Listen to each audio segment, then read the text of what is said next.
Welcome back to the CivilNet podcast. We wanted to put on something special for you guys in the summer, the heat, the sun. So we're out here on Seva, and I decided to come and join Eric, Mr. Eric Hacopian, political commentator and friend of the show. Eric, good to see you. Enough.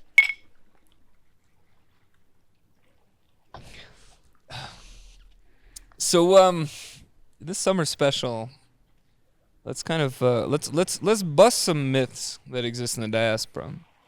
So a lot of misunderstandings between the diaspora and Armenia, and of course there's different diaspora groups as well. So the level of misunderstanding can range from Armenia is a really nice place, but it's got some problems, a little bit of poverty, to oh my God, is there food and Wi-Fi in Armenia? It's so great that you've moved back there. Do you have your all the different vaccines for all these African sub-Saharan diseases in Armenia? So there's a lot to unpack, and I think it would be pretty cool if we can actually go between different topics. So I definitely want to talk about the economic situation is the most pressing. We can also talk about the security situation. We can talk about finally some of the cultural mores, especially since both of us are repats, and both of us are repats from North America as well. So kind of the culture shock that comes with that would be interesting to unpack. And I'll try to maintain my positive realism while I'm going through this, but I also think this will be helpful for people who are considering. We have gotten quite a few people while doing our shows of reaching out saying they're considering moving to Armenia, but they don't know about X thing or Y thing. So this will be a cool kind of myth busting that could be helpful to them. So let's get going. So let's start about the economic situation in Armenia, right? The number one thing, people, is like, if I move here, I'll be making $300 a month. I can't do that. So let's unpack that a little bit. Well, I mean, there's a couple of ways that, if you look at it from a world perspective, the per capita income in Armenia is relatively low. It's an $800-900 range, no matter depending on who's counting. Yeah. Even though that has doubled over the last 4 or 5 years, still low by world standards.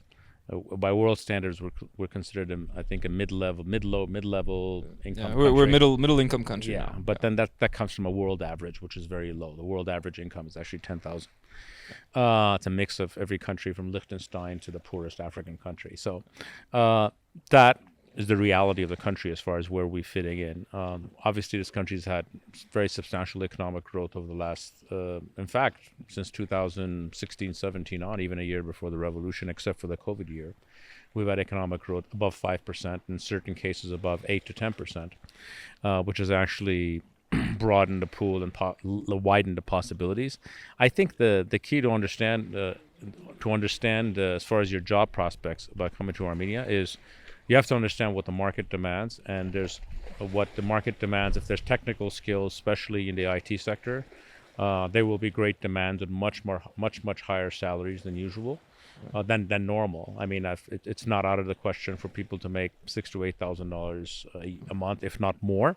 I think the average. That's if they're doing one job, right? Job. That's not contracting, exactly. Right? You have one career path. You're making a good So income. I think that the days of you cannot find a job that pays similar to the West are gone, but that's only for people who have very specific high demand technical skills, engineering, whether it's anything that's related to IT. So there's niches for you, and there's obviously niches for you to invest in as an investor that has higher return than it does in the West, specifically in the service industry, because you're almost charging Western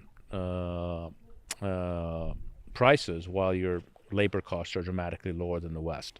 So those days of saying I cannot do anything here and then the economic prospects are very, very limited are actually not true. But it really depends on what skill sets you come with, and more often than not what attitude you come with, because it's always a balancing act between, for example, not giving in to the negative aspects of lowering standards or things, but at the same time, you have to understand this is not your world anymore, so you have to adjust some, while not adjusting in principle, but it's adjusting tactically. You're dealing with a different environment. So I think if in the history of Armenia in the last 30 years, there's actually been, from an economic standpoint, there's never been a better time to move to Armenia because there's more possibility than they have existed in the last 30 years. That is empirically true. Now, there's other factors that can change that, but when it comes to economics, that's definitively true. Yeah, it's what I'm noticing more and more is that when you have like a circle of you have like a core group that's not small, right? Armenia's IT industry is like 40 to 42,000 people, and those are only the registered ones. It's not the freelancers who are in and out. So you have like a significant chunk of the population that's able to afford certain things that wasn't possible 5 years ago. Mm-hmm. And so like, there's two of my favorite examples, but you have all these ancillary services that are popping up in which, you know, for a developing country, these are luxuries that you know you can't really afford, right? That's kind of the joke of why Indians tend to be, you know, engineers or doctors, right? It's because like you can't be an artist or musician. It's like you got to make money and kind of get out of poverty. But you're starting to see, like, a friend of mine was complaining not too long ago that he brings his golden his golden Labrador to a puppy hotel that does you know, like all the like they clean him and cut him and so on, and there's a month waiting list now, you know, because all these like IT people have their dogs and they're taking care of them, and he was telling me it's like 25,000 like per dog per visit. So it's like you're talking, that's like $62, you know. And then I had this was when I had just moved to Armenia.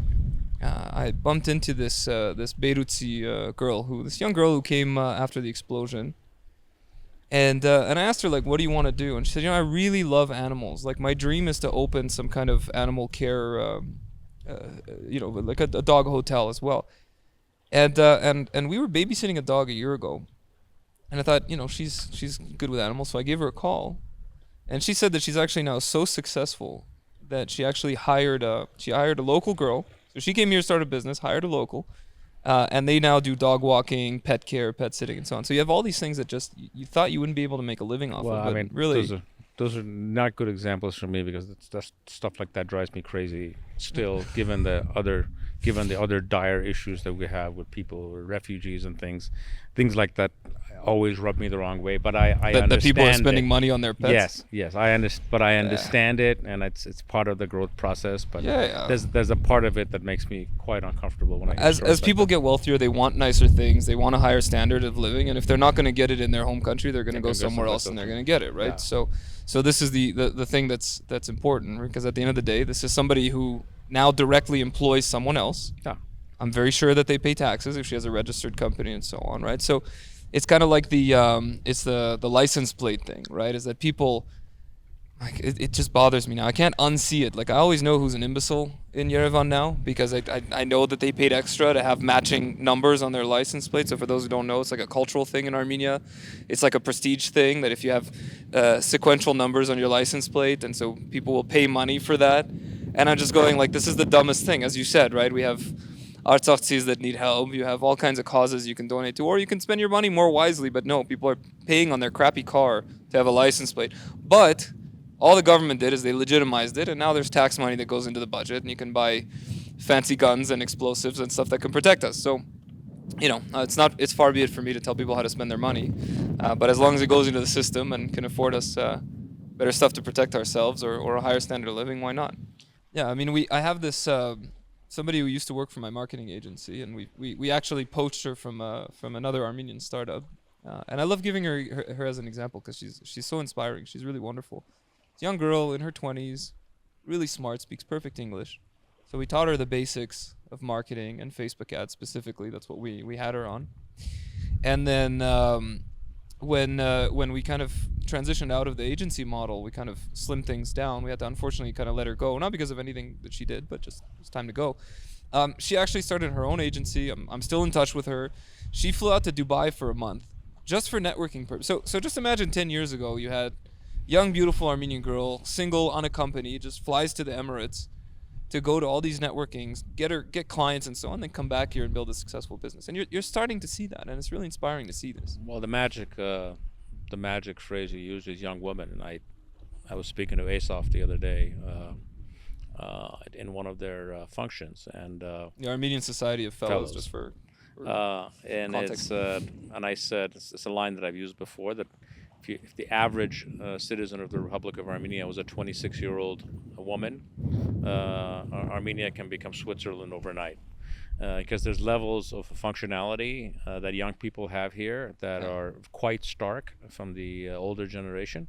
And it also tends to be overwhelmingly female, which in some ways it's good because females are doing really well and performing above average, but it also is a negative because it also shows that boys and men underperform on some level, which actually is its own cultural, societal issue, especially on the education front. It's a serious problem. But I think that what you described is a little glimpse of the future of functionality and who's functional and who can integrate the best into the wider economic world and take advantage of the niches that you can create. And there's a million niches that we can create that, it's the world's your oyster now. And in a way, if you look at the post-COVID world, there's actually been few countries in the world that actually benefited. Usually all the big countries suffered.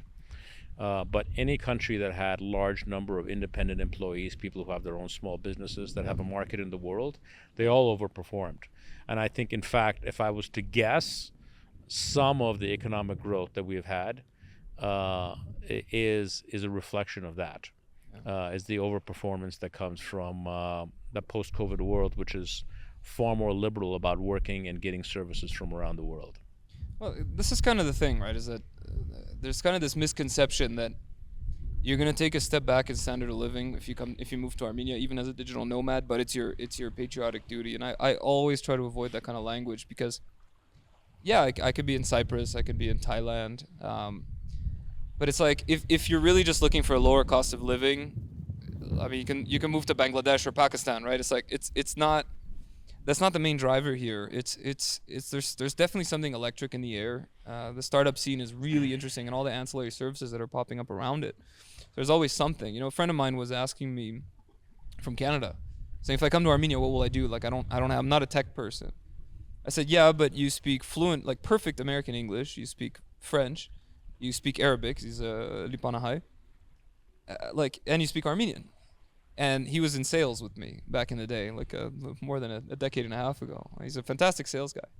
I said, you're smack in the middle of this juncture where we're doing business with Europe, we're doing business with the US, we're doing business with the Middle East, and there's a very serious lack of soft skills in Armenia. They're very good at the hard skills, but I think this is where the diaspora can play a larger role. It's things like project management, it's HR, it's people, it's training, and so middle management is the greatest lacking thing. In sales and all these things, and so you can easily come and create, carve a niche for yourself. And the beauty is, all of us are 1 degree of separation away from the president of this country. Like, you can't say that for anywhere else. It's like if you need something or to find someone, chances are one person who has their actual phone number and you can get it really quick. I don't know of another place on earth that has that. I'm sure they're there, but it's not in our world. Yeah. So let's switch gears a bit. Let's talk a little bit about the security situation. Of course, this is a big concern for many people. As a lot of people are asking me, like, do you want to get your family out? What are they doing over there? Is there going to be war at any minute? What are your thoughts on that? Obviously, anyone who has lived here continually for the past 4 years understands that security or lack thereof is the number one issue in this country, even above economic growth. Because we've seen it in real terms. We saw it in the 2020 disaster and the war. We saw it at the ethnic cleansing last year. We saw it at the aggressions against Armenia in 22. So the security situation is obviously foremost in people's minds, both inside of Armenia and outside of it. I think there's in many ways, post 2020, we also had this false sense of security that, yes, the war was lost, but the Russians are in Artsakh, they'll be there forever. We found out that all of us were wrong, because that was a view held across the board by pretty much everyone. Yeah. Then we found out in 22 that the Russian security guarantees mean nothing, and now we know that, frankly, it's the Russian state that was actually behind so many of these aggressions. So you have this sort of a once in a lifetime security situation in which you're trying to recreate an entire security structure while you're another direction, foreign policy wise. So it's a very complicated picture. I think the issue is you need to be concerned and worried about the security situation, but at the same time you should not fall for every stupid social media post or people that have a vested interest in creating panic. So it's a combination of the two. You need to be aware of it. Obviously, in the governmental and the state and non-state sector and business sector in Armenia, there's many people that are constantly working in many cases together to improve the security situation. But as we know, that's a timeline process. It's not something that happens over time. So I think that if you're looking at it about do I come, do I don't come, I think you have to look at it, yes, it's an issue, it's a serious issue, but at the same time, you cannot be you cannot fall for every emotional thing that's said. Many of things are not real. Many of things that are said about the security situation are not real. But that does not mean that the security situation, that there are not real concerns and issues. So it's this very hard balancing act where every day you have to say, okay, if this is, I'm hearing this, is this actually true? More often than not, what you hear is, yes, something is a problem, but it's usually displayed by the worst way by people, and in certain cases, as we saw last year, it is actually the worst is possible. If someone would have come to us at the beginning of the blockade and said 10 months later you would have a complete ethnic cleansing of Artsakh, we would have said that's not possible. Yeah. The concerning part is things that would have not been possible or accepted by the world are accepted by the world. So I think it's a balancing act, and you really can't give anyone personal advice on how they should feel. But the more you approach it rationally, the less you approach it emotionally, and the more you approach it factually, i.e., look at the facts, look at the realities, the worst, seen in the worst way, and not fall for rumor and conjecture and other things which have no basis in reality. This is a good time to ask about the media landscape and the general understanding of Armenia and the diaspora. Like I'll be honest, I have grown a little bit resentful and impatient with a lot of the messages that I get online or whenever I'm back home of people saying just these outrageously stupid things that it's just like, I know that these people are educated, so it's at the point now where I'm like, if your love for Armenia extends to the first thing you see online without fact checking is gonna shape your opinion, I would rather you just focus on Glendale and just leave us alone. It's gotten to the point where it's frustrating that, you know, anything goes at this point. What's your take on, you know, the media landscape out in the diaspora? Whenever people ask me about the media diaspora in the diaspora in Armenia, it's awful. But at the same time, you have to understand that's the direction that almost all the world media is moving towards. I mean, in a couple of years in the United States, you probably have 1 or 2 newspapers that'll get printed, New York Times, Wall Street Journal, and almost everyone else will go out of business or become some online entity. So journalism itself is in retreat and in crisis everywhere. It is especially in crisis in our communities and in the diaspora especially so, because it's in many cases, it's not about reporting facts, it's about you have a point of view, and then you will find facts that will prove your point of view rather than having your point of view be shaped by facts. And with people like that, in situations like that, you cannot adjust anything. I'll give a perfect example. There was an East Coast publication that had an article, very critical of this government, which I don't have a problem with. And in this op-ed, this person who supposedly teaches at Harvard, point blank says that the Armenian Foreign Minister, Arad Mirzoyan, is an agent of the Turkish state. Now, you might disagree with him, you might disagree with the Turkey policy, you might disagree with half a dozen different things, but if you're going to say something of that nature, you either have proof to back it up or you don't say it, or you're not a serious person. Yeah. So that kind of discourse not only isn't helpful, it's not even serious in that way.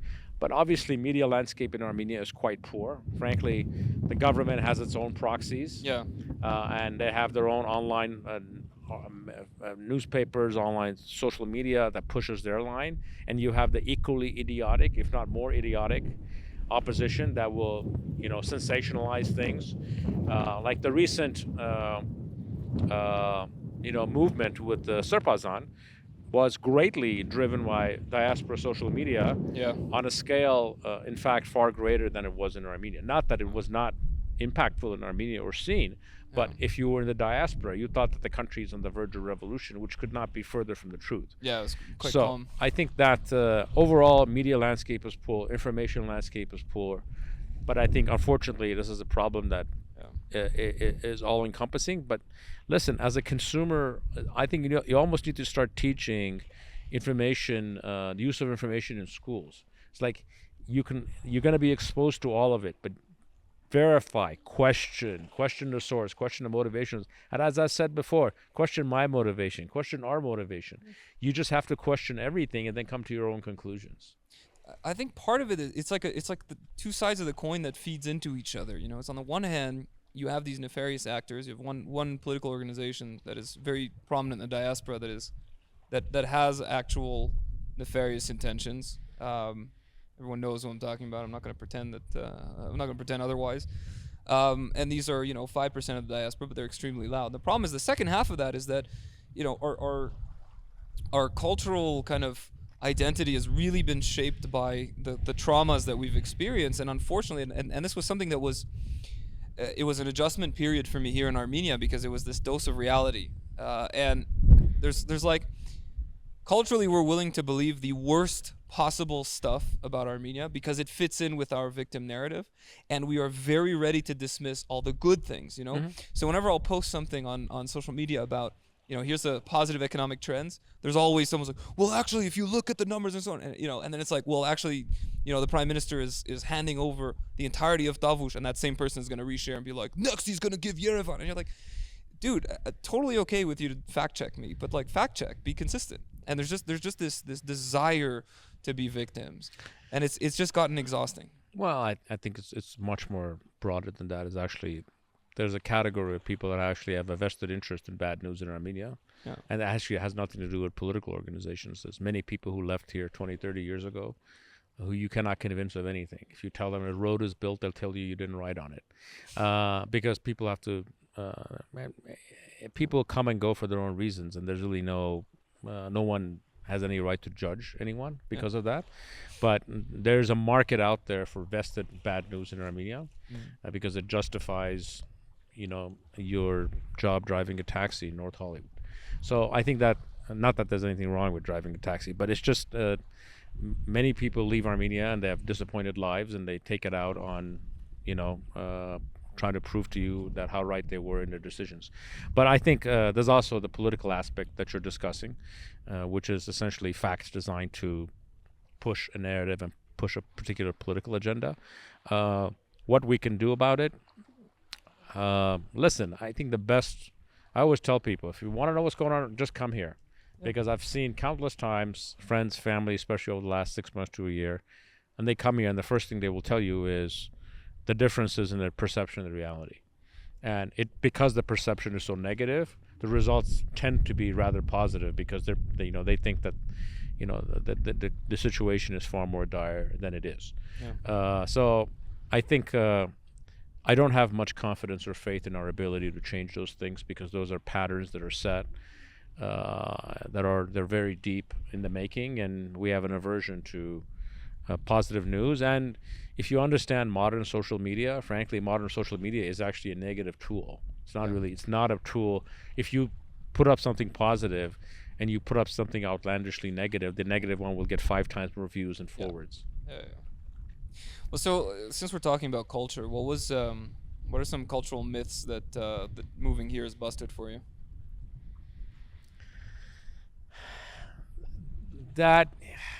This is a tough one to say, that you'll always be an outsider. And yes, on some level you'll always be an outsider, but it's through my experience with my children, I can tell you my children aren't outsiders. And even as an outsider, you'll be accepted, and you'll have your role if you know how to act and you know how to deal with people. I think that would be the biggest thing. I think there's so many moving parts. When you move here with children, the biggest issues are actually children related. They're not really adult related. And it's children. Or we moved here when our children were 9 and 11, so it's an adjustment period. We walk out of American public schools and you come here and you go to a school here. It's a completely different world. But what I've learned, which is quite different, is the best part of that process really had nothing to do with Armenia, and that is the fact that the kids became uncomfortable. because what I've learned is that the most important thing in raising children is for them to be able to deal with uncomfortable situations, and to go to a school in which you don't understand anything that's going on is completely alien to you, and you need to adjust yourself and find your way. The social skills that come from that, the soft skills that come from that, are far more valuable than the education that you get. So there's 1,000 ways to answer your question, but I think it's overall there's a lot more. There's a lot more you discover about yourself by that process. You also, by the way, discover how much you were from the place. You find out, like, for example, I found out how American I was when I moved here. I didn't know that in the United States, because there's very specific ways and approaches and thinking that you don't think of as foreign, that you don't think of them as non-Armenian, but they actually are. Yeah, of course. So that you actually discover more about your home country that you grew up in most of your life. In my case, it was the United States, than you actually will living there. The actual differences of how people approach each other and how they work. Yeah, I think that's one of the coolest part about actually being in Armenia. Not being Armenian, but being in Armenia, because of course our enemies will very often highlight that Armenia is like a ethnically homogenous country where 93% of people.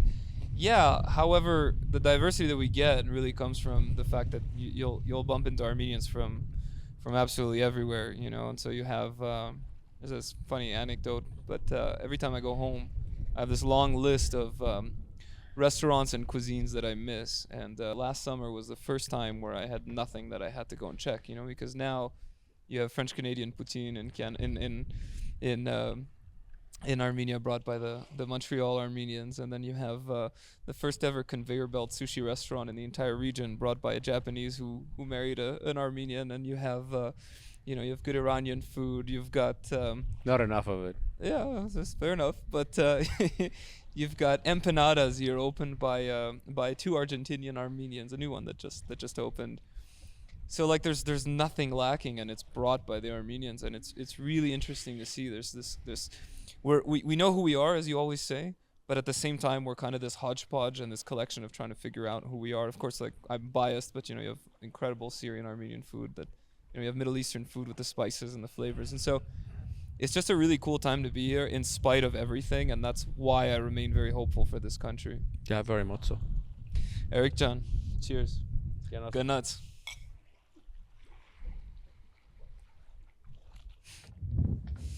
Thanks again for watching CivilNet. I've been your host, Patrick Elliott, and we'll catch you on the same dock in the same place next week.